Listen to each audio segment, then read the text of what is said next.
Hi friends, welcome back to my YouTube channel.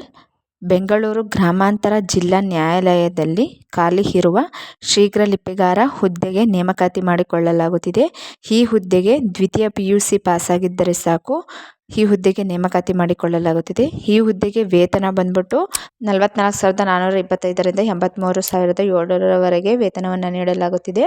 Bengaluru rural district court requirement 2026 ಅಂದರೆ ಬೆಂಗಳೂರು ಗ್ರಾಮಾಂತರ ಜಿಲ್ಲಾ ನ್ಯಾಯಾಲಯ ಘಟಕದಲ್ಲಿ ಖಾಲಿ ಇರುವ ಶೀಘ್ರ ಲಿಪಿಗಾರ ಗ್ರೇಡ್ 3 ಹುದ್ದೆಗಳಿಗೆ ಭರ್ತಿ ಮಾಡಲಾಗುತ್ತಿದೆ. ಈ ಹುದ್ದೆಗೆ ಆಸಕ್ತಿ ಇರುವ ಅಭ್ಯರ್ಥಿಗಳು ಅರ್ಜಿಯನ್ನು ಸಲ್ಲಿಸಬಹುದು. ಈ ಹುದ್ದೆಗೆ ವಯೋಮಿತಿ, ವೇತನ, ಅರ್ಜಿ ಶುಲ್ಕ, ಅರ್ಜಿ ಸಲ್ಲಿಸಲು ಕೊನೆಯ ದಿನಾಂಕ ಎಲ್ಲವನ್ನ ಸಂಪೂರ್ಣವಾಗಿ ತಿಳಿಸುತ್ತೇನೆ ಈ ವಿಡಿಯೋದಲ್ಲಿ. ಆಸಕ್ತಿ ಇರುವ ಅಭ್ಯರ್ಥಿಗಳು ಈ ವಿಡಿಯೋನ ಸ್ಕಿಪ್ ಮಾಡದೆ ಕೊನೆವರೆಗೂ ನೋಡಿ. ಪ್ರಿಯ ಸ್ನೇಹಿತರೆ, Bengaluru rural district court requirement 2026 details of vacancies ನೋಡುವುದಾದರೆ, ಹುದ್ದೆ ಬಂದ್ಬಿಟ್ಟು ಶೀಘ್ರ ಲಿಪಿಗಾರರು ಗ್ರೇಡ್ 3 ಹುದ್ದೆಗೆ ನೇಮಕಾತಿ ಮಾಡಿಕೊಳ್ಳಲಾಗುತ್ತಿದೆ. ಮತ್ತು ಅಭ್ಯರ್ಥಿಗಳು ಬೆಂಗಳೂರು ಗ್ರಾಮಾಂತರ ಜಿಲ್ಲೆಯಲ್ಲಿ ಕರ್ತವ್ಯ ನಿರ್ವಹಿಸಬೇಕಾಗುತ್ತದೆ ಮತ್ತು ನಮ್ಮ ಕರ್ನಾಟಕದಲ್ಲೂ ಸಹ ಕೆಲಸ ನಿರ್ವಹಿಸಬೇಕಾಗುತ್ತದೆ. ನೆಕ್ಸ್ಟ್, ಈ ಹುದ್ದೆಗೆ ಖಾಲಿ ಇರುವ ಹುದ್ದೆಗಳ ಸಂಖ್ಯೆ ಎಂದರೆ ಒಟ್ಟು 21 ಹುದ್ದೆಗಳ ಭರ್ತಿಗೆ ಅರ್ಜಿಯನ್ನು ಆಹ್ವಾನಿಸಲಾಗಿದೆ. ಆಸಕ್ತಿ ಇರುವ ಅಭ್ಯರ್ಥಿಗಳು ಕೊನೆಯ ದಿನಾಂಕದವರೆಗೆ ಕಾಯದೆ ಆದಷ್ಟು ಬೇಗ ಅರ್ಜಿ ಸಲ್ಲಿಸಿ. ಈ ಹುದ್ದೆಗೆ ಶೈಕ್ಷಣಿಕ ಅರ್ಹತೆ ಎಷ್ಟು ಹೊಂದಿರಬೇಕು ಎಂದರೆ, ಈ ಹುದ್ದೆಗೆ ಶೈಕ್ಷಣಿಕ ಅರ್ಹತೆ ದ್ವಿತೀಯ PUC ಪರೀಕ್ಷೆಯಲ್ಲಿ ಪಾಸಾಗಿರಬೇಕು ಮತ್ತು 3 ವರ್ಷಗಳ ಡಿಪ್ಲೊಮೊ ಇನ್ ಕಮರ್ಷಿಯಲ್ ಪ್ರಾಕ್ಟೀಸ್ ಆಗಿರಬೇಕು ಅಥವಾ ತತ್ಸಮಾನ ವಿದ್ಯಾರ್ಥಿನ ಹೊಂದಿರಬೇಕು. ಸೆಕೆಂಡ್ ಪಾಯಿಂಟ್ ಬಂದ್ಬಿಟ್ಟು ಸಾರ್ವಜನಿಕ ಶಿಕ್ಷಣ ಇಲಾಖೆ ನಡೆಸುವ ಕನ್ನಡ ಮತ್ತು ಇಂಗ್ಲಿಷ್ ಭಾಷೆಯ ಹಿರಿಯ ಶ್ರೇಣಿ ಬೆರಳಚ್ಚು ಮತ್ತು ಶೀಘ್ರ ಲಿಪಿಯಲ್ಲಿ ಉತ್ತೀರ್ಣರಾಗಿರಬೇಕು. ಮತ್ತು ಥರ್ಡ್ ಪಾಯಿಂಟ್ ಬಂದ್ಬಿಟ್ಟು ಕಚೇರಿ ಕಾರ್ಯಕಲಾಪಗಳಿಗೆ ಸಂಬಂಧಿಸಿದಂತೆ ನಿಮಗೆ ಕಂಪ್ಯೂಟರ್ ಜ್ಞಾನ ಕಂಪಲ್ಸರಿ ಅವಶ್ಯಕವಾಗಿರುತ್ತದೆ ಈ ಹುದ್ದೆಗೆ. ಇದರ ಬಗ್ಗೆ ನೀವು ಕಂಪ್ಯೂಟರ್ ಬಳಕೆ ಜ್ಞಾನ ತುಂಬ ಚೆನ್ನಾಗಿ ತಿಳ್ಕೊಂಡಿರಬೇಕಾಗಿರುತ್ತದೆ. ಇಷ್ಟು ಅರ್ಹತೆಗಳು ಇದ್ದರೆ ಈ ಹುದ್ದೆಗೆ ಆಯ್ಕೆಯನ್ನು ಮಾಡಿಕೊಳ್ಳಲಾಗುತ್ತಿದೆ.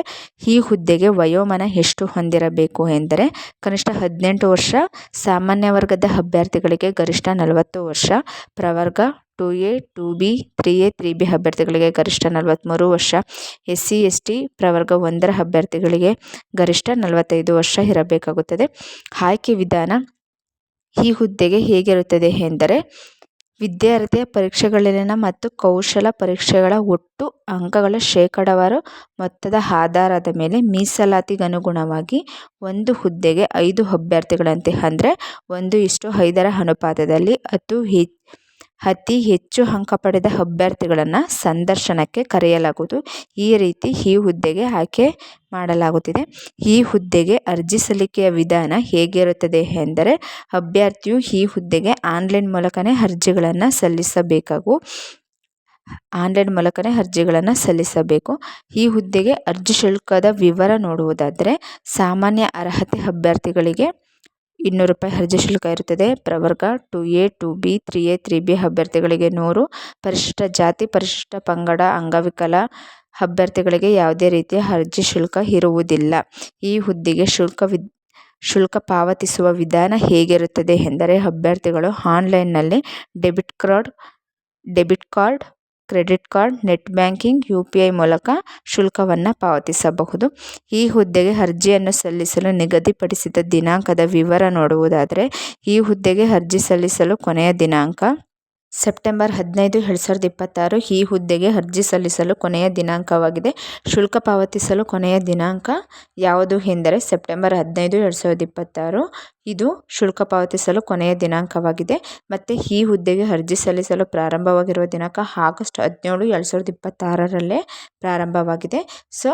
ಆದ್ದರಿಂದ ನೀವು ಈ ಹುದ್ದೆಯ ಬಗ್ಗೆ ಇನ್ನೂ ಹೆಚ್ಚಿನ ಮಾಹಿತಿಯನ್ನು ತಿಳಿದುಕೊಳ್ಳಬೇಕೆಂದರೆ ಇಲ್ಲಿ ಇಂಪಾರ್ಟೆಂಟ್ ಲಿಂಕ್ಸ್ ಕೂಡ ಕೊಟ್ಟಿರ್ತಾರೆ. ಈ ಹುದ್ದೆಯ ಬಗ್ಗೆ ನೀವು ಇನ್ನೂ ಹೆಚ್ಚಿನ ಮಾಹಿತಿಯನ್ನು ತಿಳ್ಕೊಳ್ಬೇಕಂದ್ರೆ ಇಲ್ಲಿ ನೋಟಿಫಿಕೇಷನ್ ಇದೆಯಲ್ಲ, ಈ ನೋಟಿಫಿಕೇಷನ್ ಮೇಲೆ ಕ್ಲಿಕ್ ಮೇಲೆ ಕ್ಲಿಕ್ ಮಾಡಿಕೊಂಡ್ರೆ ಕೆಲವೊಂದು ಪೇಜಸ್ಸು ನಿಮಗೆ PDF ಮುಖಾಂತರ ಸಿಗುತ್ತದೆ. ಅದನ್ನು ನೀವು ಈ ಥರ ಒಂದು ಪೇಜ್ ಓಪನ್ ಆಗುತ್ತೆ. ಇದನ್ನು ನೀವು ಸಂಪೂರ್ಣವಾಗಿ ಓದಿಕೊಂಡರೆ ಇನ್ನೂ ಹೆಚ್ಚಿನ ಮಾಹಿತಿಯನ್ನು ನೀವು ಈ ಹುದ್ದೆಯ ಬಗ್ಗೆ ತಿಳಿದುಕೊಳ್ಬೋದು. ಓಕೆ ಫ್ರೆಂಡ್ಸ್, ಈ ವಿಡಿಯೋ ನಿಮಗೆ ಇಷ್ಟವಾಗಿದ್ದರೆ ಲೈಕ್ ಮಾಡಿ, ಆದಷ್ಟು ಶೇರ್ ಮಾಡಿ. ಡೈಲಿ ಜಾಬ್ ಅಪ್ಡೇಟ್ಸ್ ವಿಡಿಯೋಗಳಿಗಾಗಿ ನಮ್ಮ ಚಾನಲನ್ನು ಸಬ್ಸ್ಕ್ರೈಬ್ ಮಾಡ್ಕೊಳ್ಳಿ. ಧನ್ಯವಾದಗಳು.